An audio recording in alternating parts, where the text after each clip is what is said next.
Hello again everyone, welcome back to my channel. Thanks for joining us once more.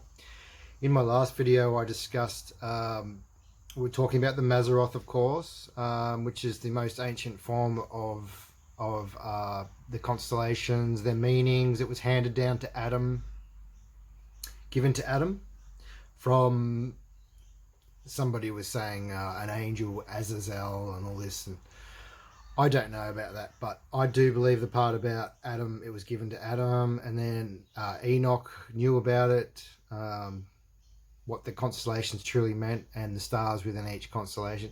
These guys must have had a very, very vast knowledge held within their brains, because there's so much to remember and take in. But I can only imagine back in those days there was so little distractions compared to today. So you can understand maybe they could hold a vast knowledge within their own minds. So what I want to get to is, I was watching this great video on it, great presentation, and there were two constellations in particular that stood out, and they were at the very top, up near Polaris, which is the North Star, which is believed to be the direction of literally God's throne. So up near that Polaris star, which would be the top two constellations, we have one called Cepheus, it's Cephous, and we have one called Cassiopeia. I believe that's how you say it, I'm not 100% sure. But what I'm getting at is what the pictures of these constellations are. Now, first I'll go to Cepheus. It's literally a king sitting in his throne. I can't remember what he's holding in his hands, but there's a king sitting in a throne. He had a star on him, L-Firk it's called, L-A-L and then P-H-I-R-K. And it meant Redeemer. That's within that constellation. I'll get to this later, but the stars within the constellations also have deeper meanings. And depending on where the star is in the constellation, it means what that part of the constellation is doing, or it's done, or what it means. So anyway, next to Cepheus we have Cassiopeia. Guess what? It's a queen sitting in a throne. There's a star. It was being explained to me, the meaning of this constellation, as the bride. Captive delivered, seated queen, preparing for her husband. These were all the descriptions of this constellation. I don't even think this guy believed in the escape of the bride. I don't think he understood what he was really saying. And some more explanations of the other constellations. He was saying some whole constellations represent tribes of Israel. Like, where was it? Aquarius is for the tribe of Reuben, which is another, there's 12 tribes, so we know of Judah and Benjamin, I think. There was a few I'd never heard of, because I didn't know all the 12 tribes. So yeah, the very top constellations, the king and his bride, and the stars in them saying that it's Redeemer, and it's he who breaks, he who bruises. And then, you know, you've got the female one preparing for her husband, and captive delivered, seated queen. It'll get your mind spinning once you have a good look at that. My next note, has anybody heard of the Southern Cross constellation, also known as Crux, C-R-U-X? The cross itself was visible during, from the northern hemisphere, it was visible during the crucifixion period of Christ. And then when it was all over, the cross disappeared from the northern hemisphere to this day. You can't see it from the northern hemisphere. You can only see it from the southern hemisphere, and that's why it's called the Southern Cross. Now, the cross itself was, you know how everyone wears a cross around their neck? It was actually a Mithra symbol. The cross was never a good symbol. And to modern Christians, it's like a symbol of... I mean, the Catholic Church really brought that to the world. It's a symbol of Mithra from ancient. And it was really the fish. You know, the fish symbol of Jesus Christ. That was really the first symbol. There's also another fish up. There's not just Pisces up there. There's another fish where Aquarius is pouring out the water. At the end of the stream of water that's coming out is a fish. There's so many other things I could talk about. How up there it's mainly warriors, serpents, and women. And what I'm getting at is that's basically what they're all about. It's all about the gospel in the stars, and it's telling you the whole story from start to finish, starting in Virgo, going all the way around back to Leo, the lion, that which represents Judah, tribe of Judah. So give it a good look, guys. And two fascinating things I saw up there was when, I believe it's Boots, Bootes is the name of the constellation. Now it's man wrestling a snake, and his right foot is coming down on Scorpio. Within Scorpio, right where his foot's come down, there's a star called Antares. Antari, and it's coming down. The foot of Boots came down right there where Antares was, and if you zoom in on that, it's red. It's right between the eyes of Scorpio, and if you zoom in on it, it literally looks like a wound, like a fatal wound within Scorpio. And I was explaining in one of my last videos about Cancer, how it's a crab and how it gathers unto itself, and it used to be a sheepfold. The stars within Cancer, they represent the sheepfold, but there's stars within it. One's a lesser donkey and one's a major donkey. These are two stars within Cancer. And everyone was like, oh, why have they got donkeys within the sheepfold? Or what's the symbolism of those stars? And it turns out they used to use donkeys to protect sheep from predators.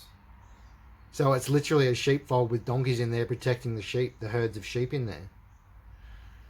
And there's also a lesser sheepfold up there. I can't remember what constellation it was, but it's fascinating. And then you've got Taurus and its horns going through the foot of a shepherd who's cradling a lamb and a sheep. And the horn going through the foot of the shepherd is the wrath of God. And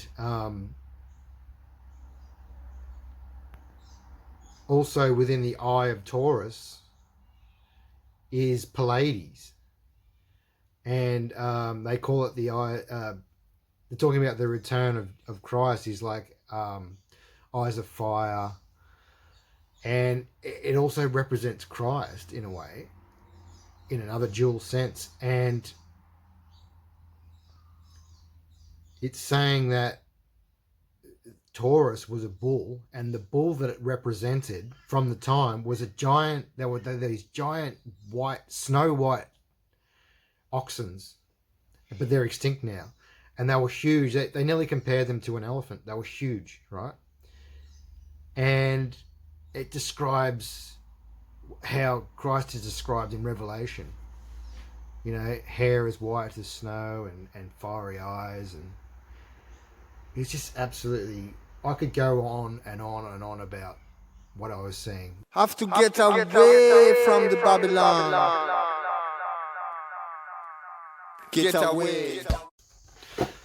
I also found some interesting connections and similarities between a mainstream movie franchise and what was going on up there.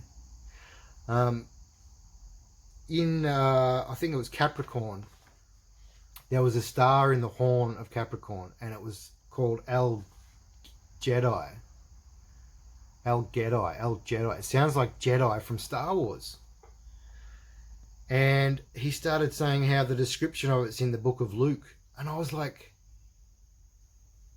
And he was saying how the star meant return of the Saviour.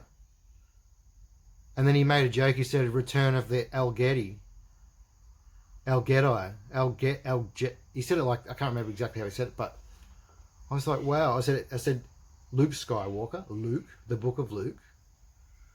And you've got the movie within Star Wars called The Return of the Jedi. I was like, how much do they really know?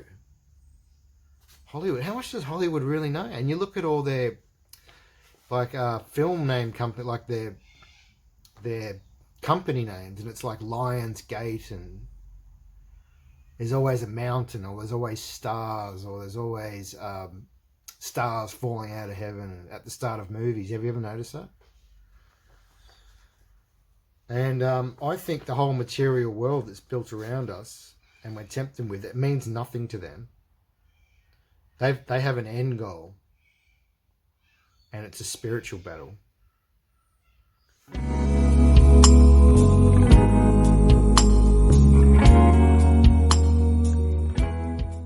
Basically, all the constellations were saying, to sum it up in the most simplest way possible, was blessings, blessings, blessings, blessings, blessings, blessings. Redemption, redemption, redemption. Salvation, salvation, salvation. And I also find a similarity between in the book of Revelation, in chapter 12, how it says there was a war in heaven. And I look up there and I look at the constellations, and it's warriors, and they're fighting serpents and slaying snakes and dragons. And where do you think they get all that fairy tale stuff from? Like medieval stories about dragons and slaying dragons, and the fierce warrior, he saved the city or whatever. So yeah, so much more to tell you about, but you know, I don't have a year spare just to make a video. As much as I love speaking to you guys, I love making these videos.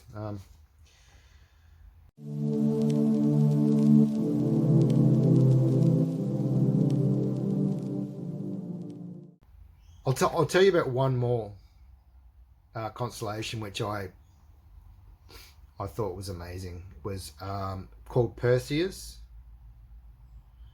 and it's a warrior, and he's got a sword in his hand, and he's kneeling like he has had his heel wounded, bruises his heel, but in his other hand, under his arm, he's holding a head, and it's Satan's head, and there's a star in it called El Ghul, which means carried away to hell. And it looks like the story of David and Goliath. You know, when he defeats Goliath, he hits him between the eyes. I think that's where the star is. It's in between the eyes of this head that he's holding. But it's the story of David and Goliath, when he cuts off Goliath's head with his own sword and holds it.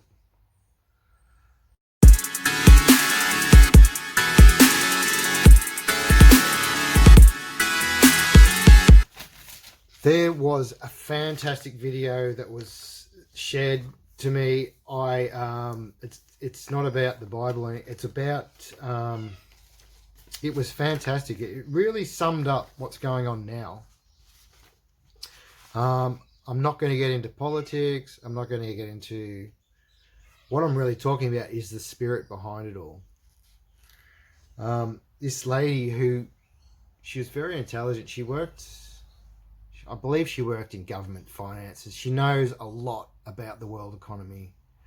And she was basically saying that they're getting rid of all the currency, all the different currencies around the world, so they can have the one currency, of course, and make it all digital online.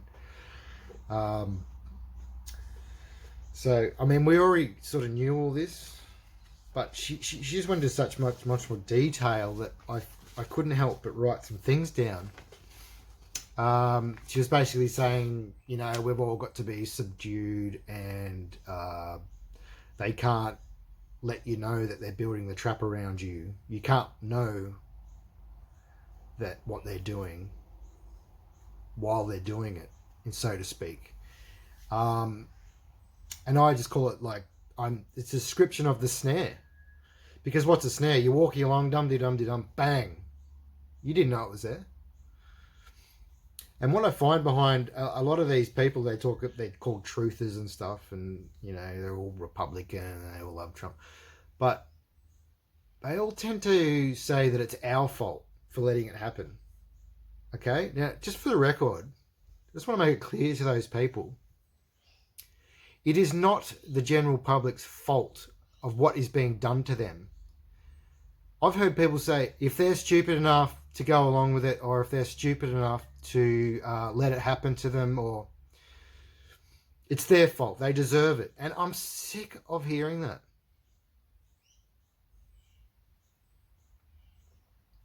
It's like if a cow is guided into an abattoir and then it gets its head cut off, is it the cow's fault? Or was the cow just oblivious? It's up to us not to be oblivious, of course, to be aware, to be sober, to be vigilant, of course. But if you want to talk about like a city full of people and it's they deserve it, then you know what? That person saying that can go to hell. I mean, I'm a Christian and all that, but it's such an awful thing to say about your fellow human being. It really is. They deserve it because they're not doing it, or what can they do about it? Except for trust in Christ. That they're not up to such evil. So they don't expect it to be done to them. Anyway, so back to this video. I picked up a few interesting little tidbits in there that I wanted to keep for myself and share with you guys. What I found very interesting was it was about Bill Gates. She got to Bill Gates. Now, we know that Bill Gates headed Planned Parenthood, and he's all about depopulation. So is Gates and his so-called wife, who wears the upside-down cross in interviews. So it's all about depopulation, right? Now, how did we get introduced to Bill Gates in the past? It was this little boy who somehow made this computer company, and it was called Windows. Windows in itself, that name is suspicious, okay? But the whole persona of Bill and how he created this Microsoft company, and then we all learnt about how computers operate and how they work, and oh, you need an operating system, and get one into your home, and they made out it was all by chance. It wasn't really meant to be. It was always meant to be for everyone to have one in their home, so that they could have like a proper eye and ear within your home, just to watch and listen to you. Anyway, so what I'm getting at, the operating system, Windows, that he said, look, I've got the operating system, right? It was full of backdoors, so he could get into your personal stuff whenever he felt like it, if you ask me. And it wasn't just Bill Gates. There were some big players behind it, okay? He was just the face, like Zuckerberg is. Anyway, I find it interesting what he's doing now. Like, he's moved away from computers. He says he's quit Microsoft, but he's all about the human race and stuff now. Like, all of a sudden he's a magical doctor. But she was saying how the VAX was like an operating system, and the computer is you, and they download the operating system to you, and then now you become part of the cloud. And I went, wow, the cloud. I said, that's so you're uploading you to the cloud. You to the cloud. Think about that. Okay. Now, she went on to say another scary thought. Everything about us, everything we say online, everything we think, every conversation we have is going to this cloud. And that it's going to be even more so with his operating system within you. And like I said, it's going to be full of backdoors, so you can be hacked. All going to this cloud. And what it doesn't just sit in the cloud. It goes from the cloud to the AI database. So everyone who's ever been online, who's ever added anything, is a collective intelligence for this AI. And some people even said that AI is literally Satan itself. Hear the crows even go then when I said that? Maybe a sign. So basically, our future would just be a digital slavery until we're dead. That's their plan for us. They're a breakaway society where they're not going to need us. They're just going to suck all our brains dry, and then do away with us. And also, that's how they see us, as cattle. They don't see us as human. They see us as a separate species to them. It's just like in the ancient days of Egypt, and like you were just a slave, and they were this god who could collect the sun and give it to everyone. And there's nothing new under the sun. It's funny how I said under the sun, because that's exactly what I'm talking about. The Egyptians collecting the sun in their hands and their gods, and then giving it out to the people if they deserve it. Yeah, so basically robots will end up having more rights than you. Say you finally get frustrated with everything and you destroy one of these robots. They'll come after you as if you have actually worse than if you've murdered another human being. That won't even matter to them anymore. It'll be, oh, you damaged our property. That thing's got rights. More rights than you. Scary thought, huh? It's a scary thought. And like I was saying before, they blaming the general public for what's happening to them. It's their fault if they let it happen. I mean, go away with that. So basically, it's building our own prison unaware. And it is them. It's not us. Don't sit there and think I've done something wrong or I'm to blame. Because that's the accusing spirit, isn't it, of Satan? Always accusing, causing, but then accusing, influencing, but then accusing. It's like you're just playing this game. So it's just this one-way mirror that they can look through at us, right? But we can't see back through the mirror at them. And it reminds me of when Jesus said, if you were blind, you would be without sin. This is talking to the Pharisees. But since you say we see, your sin remains. And I came to take sight from those who can see and give sight to those who can't see. It just brought that to mind. Yeah. So, yeah, he's a lovely person, isn't he? Bill Gates. Also, she was talking about in this video the riots been going on, everything getting destroyed. It's like a three-pronged attack. You know, you've pumped the rent up so high for the retailers, so that's sort of crippling them, but they can kind of hold on. And then you bring in the riots and they just smash everything, and then like insurance takes forever because they're working with the enemy. And then you have people coming in, not just smashing, they're burning everything now. It's a three-pronged attack to get you out of there, and they succeed quite often, and it devalues the area to a point where they can come back in, buy everything back up at a steal, and it makes it really, really cheap for them to put their smart grid in that area. I went, wow, that's a profound bit of research she's done there.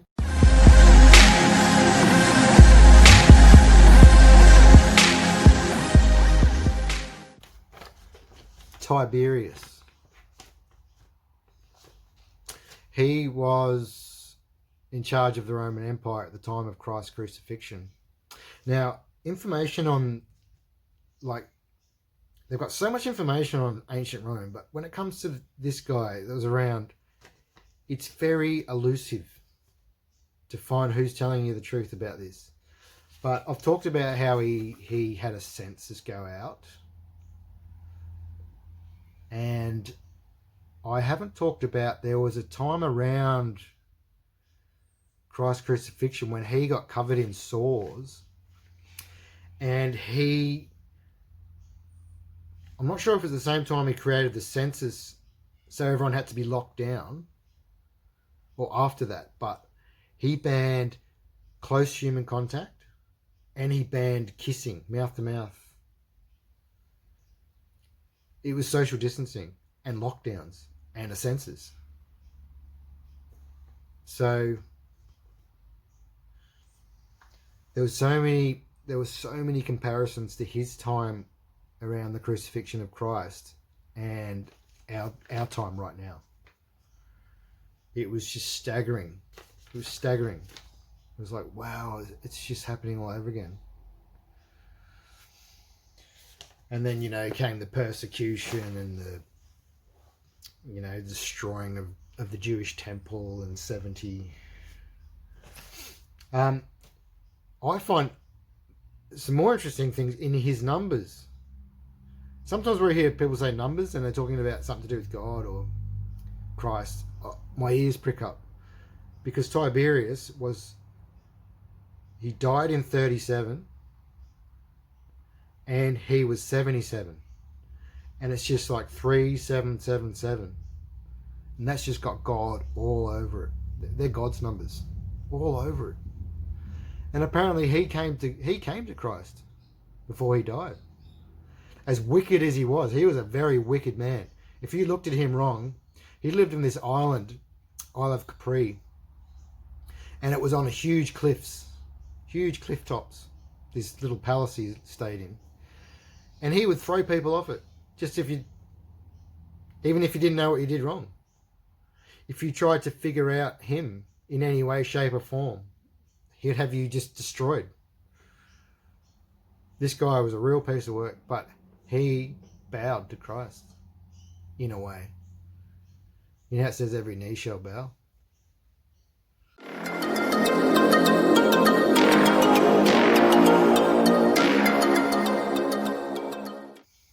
Okay, I want to talk about, I always have a little music section and a dream section. I don't really have anything today of that much interest about dreams and visions and stuff. But I have had a song stuck in my head for the last 5 days, and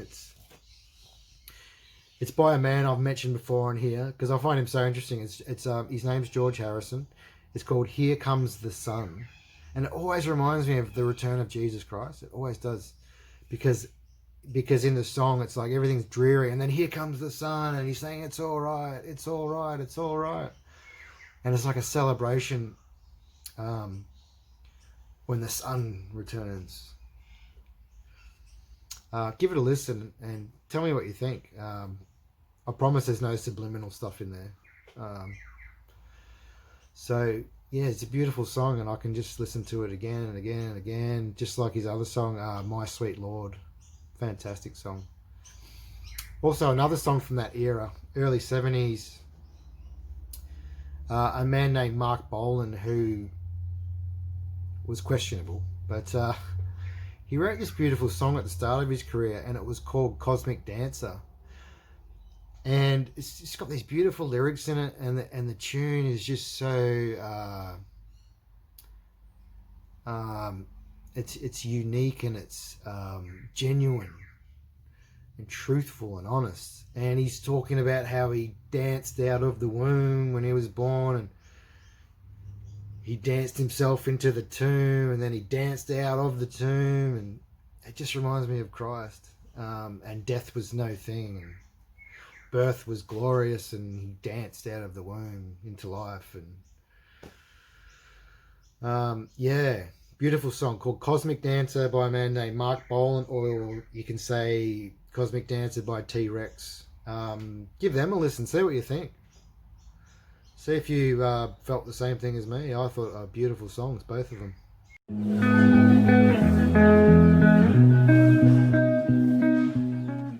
There's so much more I could talk about today, but I'm going to leave it there because I'm not going to let it run too long this time.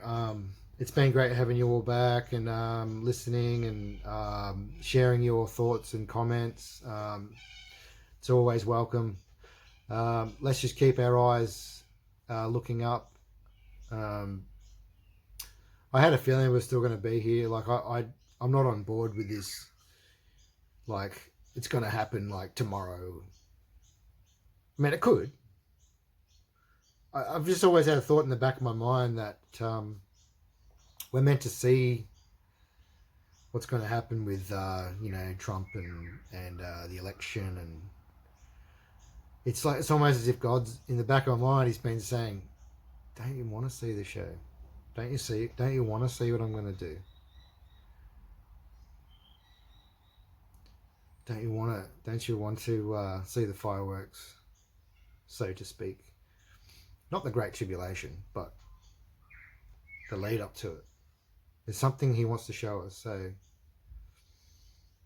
it wouldn't make sense just to pull us out right now.